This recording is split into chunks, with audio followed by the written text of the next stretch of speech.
Hi church, welcome to another Bible study on the kings of Israel, or the kings of Judah, maybe more accurate in this case, because we're looking at Josiah.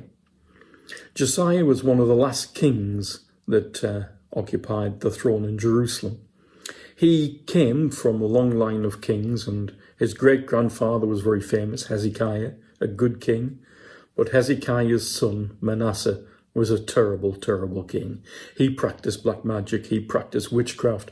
He sacrificed his own sons to the flames of the god of Molech and Chemosh and Milcom down in the Hinnom Valley. He allowed all sorts of pagan rituals to be put in the temple. He had a male brothel inside the temple itself. He stored foreign gods and worshipped them in the heart of the temple. And he was, as I say, a terrible king.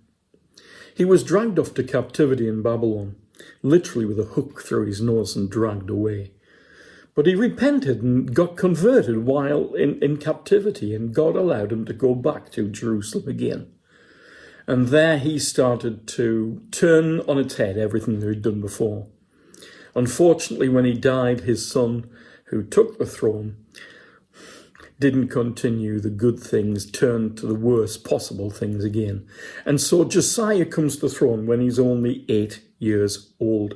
And we find it in Kings, the second book of Kings. And if we want to read from chapter 22, we find this. Josiah was 8-year-old when he became king of Judah, and he ruled for 31 years from Jerusalem.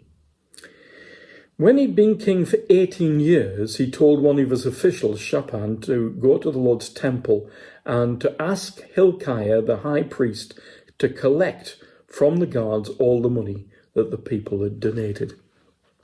This is very interesting. So he's 25-year-old, and he starts to conduct repairs to the temple. And yet before that, when he was 21-year-old, he started to get rid of all of the idols on the hillsides, to tear down the Asherah poles, the totem poles with Asherah's image on it, the places where Baal was worshipped, and he tears them down. And it's significant that this happened 5 years before this event that takes place in the reign, in his reign. Because it's only when they're doing repairs to the temple they find a copy of the original Jewish scriptures. They'd been lost. They'd been lost for generations. The people just lived as they lived, perpetuating mistake after mistake. They didn't recognize that their own culture had become so evil, which I find very strange. And all the mistakes of previous generations are perpetuated by the next one and added to it. There was compromise. There was the normalizing of sin. Now, in Josiah's life, there were two prophets that had been ministering, Zephaniah and Jeremiah.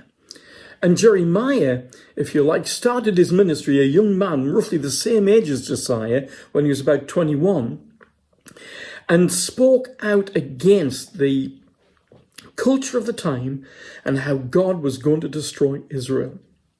We may well see that Josiah started his reforms because of the preaching of Jeremiah. It's interesting that Jeremiah's father is called Hilkiah, the very chap maybe who was in the scriptures here.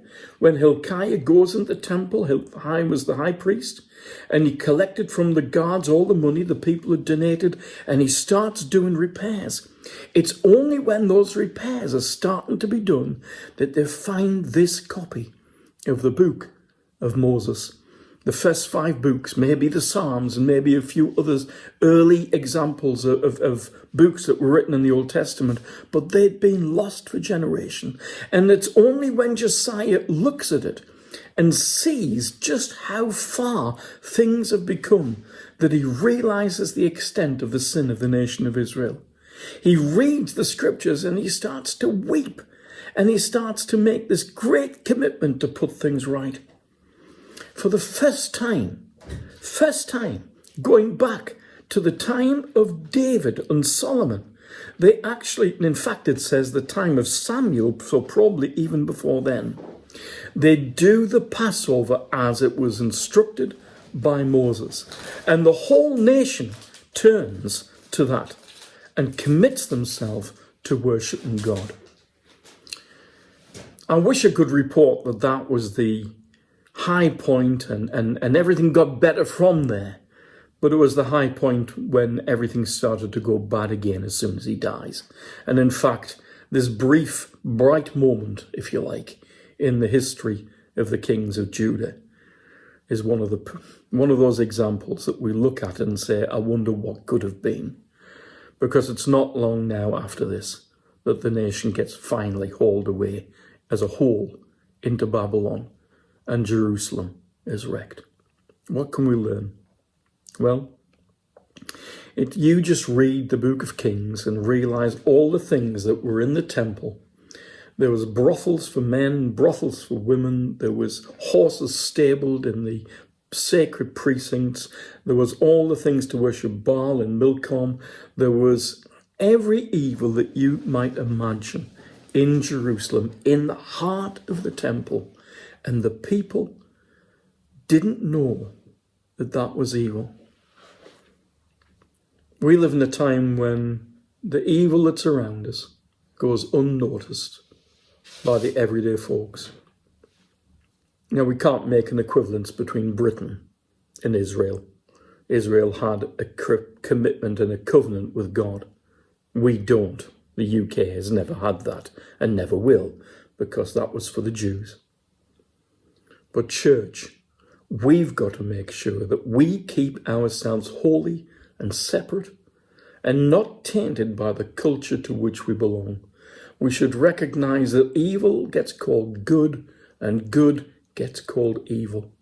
Read the story of Josiah. It will amaze you when you see how far the nation had sunk. And you might well cry along with Josiah when he realizes the depth of folly and evil that they've fallen into. We read about it in two different accounts, in 2 Chronicles and 2 Kings. Read both because they add to each other. It's only when you read Chronicles that you see the earlier actions that he took before the discovery of the Word of God in the temple. I hope you found this interesting. It's a fascinating story. I must confess, if you read the history of the kings of Israel and the kings of Judah, it's astonishing. Because we recognize that rather than being a separate people dedicated to God, there are people who fail God over and over again. And yet, for the sake of what was to come, despite the evil that they perpetrated, God keeps the kingly line in place, ready for when the Messiah is due to be born. God bless you.